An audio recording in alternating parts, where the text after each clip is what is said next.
In today's video, I will be playing Minecraft as an axolotl, meaning I can only be on land for 5 minutes before I run out of air, and I only have 7 hearts. And in today's video, I will have to collect these 5 items without dying. Now I think the first item to go for is the dried kelp, as we can get some kelp from over here. Alright, and now we're gonna need some wood, so I think we're gonna have to go up on land. We just have to make sure we don't stay here for too long. Now let's go ahead and chop down this tree, and then get back in the water before you run out of air. Now let's go ahead and craft a wooden pickaxe, and go ahead and start getting some stone. Let's go ahead and let this kelp smelt. In the meantime, let's go ahead and get some fish for food. Alright, and the kelp is done smelting. So we can go ahead and make our first of the 5 items. Alright, and the next thing I'm going to want to do is find a shipwreck, that we can get a map that can lead us to the heart of the sea. Alright, we found an underwater cave. Let's see if we can get some of the iron from here.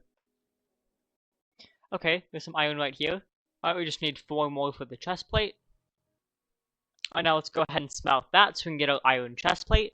And in the meantime, let's collect some more iron, that way we can make a sword and a pickaxe. Alright, our iron is done smelting, so we can go ahead and make the chest plate, and that is our second of the 5 items. However, we are going to need some more wood in order to smelt the rest, and we can pick up some more iron on the way. Alright, let's go ahead and get a bit more wood. Also pick up some sand, because we'll need some to make the TNT. And now we can finish up making some iron tools. And now let's continue looking for a shipwreck.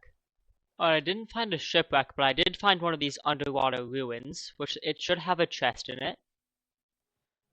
Okay, we got some. Okay, we do have a treasure map. Alright, let's go ahead and follow this. Hopefully we can get either a heart of the sea or a diamond. Okay, it is nighttime, but we can sneak up on these creepers. We can go ahead and get the gunpowder we need. Let's go ahead and light up the area, that way more don't spawn. We have to be careful as there is a lot of husks too. Okay, we got 4. We just need 1 more. Alright, there's a creeper over here. Okay. Alright, we got the TNT. So we only need a diamond and a heart of the sea. Let's go ahead and see if either are in this treasure chest. Okay, we found the chest. Okay, we do have a heart of the sea.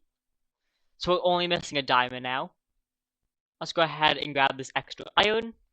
And all we need to find is either another shipwreck in treasure map, or if we can find a big cave, we can go ahead and mine for a diamond. When we reach the end of this cave, let's go ahead and dig down and start mining. I am going to go ahead and craft a water bucket and take some of this water. That way I do have some on hand in case I run out of air. Right, I went mining but couldn't find anything, so I'm going to see if I can find another treasure map or a desert temple. We didn't find a temple, but we did find this village. So let's go ahead and get some food. It's actually a zombie village, so let's be careful. Let's go ahead and get some potatoes, and then keep looking for that desert temple. But I found another village, and this one isn't occupied by zombies. Okay, there's a desert temple in the middle of this village. Let's hope it has a diamond. Make sure we break the pressure plate. Okay, there's a diamond in this chest. That means we have found all 5 of our items and completed the challenge. Go ahead and leave a comment and let me know which mob I should play as next.